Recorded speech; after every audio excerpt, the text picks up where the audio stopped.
রাতের মগরায় IFA football লিগে অশান্তি। ইরন রয়েছে আমার সঙ্গে টেলিফোন লাইনে। ইরন, কি কারণে ফুটবলাররা মারধর করলেন রেফারিকে? কেন এরকম পরিস্থিতি তৈরি হলো? দেখো, এই মুহূর্তে যে ভিডিও আমরা দেখাচ্ছি সেটা এক কথায় নিন্দযোগ্য তো অবশ্যই নিন্দাকর, এবং পাশাপাশি এরা ভয়ঙ্কর ছবি।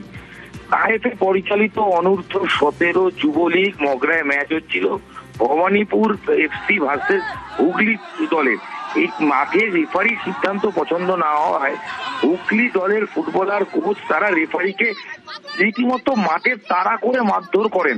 শুধু মারধর নয়, রীতিমতো লাঠি ঘুষি, ইভেন সেখানে মহিলা রেফারি সহকারী ছিলেন, তাকে মারা হচ্ছে। মাঠেই রেফারি অজ্ঞান হয়ে পড়েন, তাকে কোনো রকমে চিকিৎসা করে তাকে হাসপাতালে ভর্তি করা হয় এবং অভিযোগের ভিত্তিতে হুগলির কোচকে গ্রেফতার করা হয়েছে।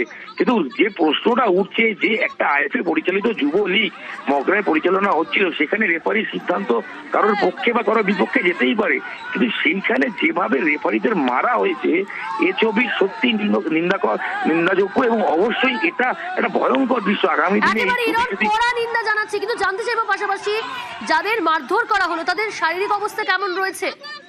দেখো, ইতিমধ্যে রেফারি যিনি অজ্ঞান হয়ে গেছিলেন তাকে হাসপাতালে ভর্তি করা হয়েছে এবং আরো যারা সহকারী ছিলেন, মহিলা রেফারি যিনি ছিলেন তাকে প্রাথমিক চিকিৎসা করা হয়েছে। তারা স্থিতিশীল রয়েছে এবং তারা লিখিত অভিযোগ জানিয়েছেন এবং সেই অভিযোগের ভিত্তিতে হুগলির যে দল, সেই দলের কোচকে গ্রেফতার করা হয়েছে এবং আরো কয়েকজন ফুটবলারের নামেও কিন্তু অভিযোগ করা হয়েছে। তবে আইএফএর তরফ থেকে যেটা খবর, এই বিষয়ে তারা তদন্ত করে পূর্ণাঙ্গ রিপোর্ট যত দ্রুত সম্ভব তারা নিতে চাইছেন। বেশ, নজর থাকবে। ধন্যবাদ ইরন।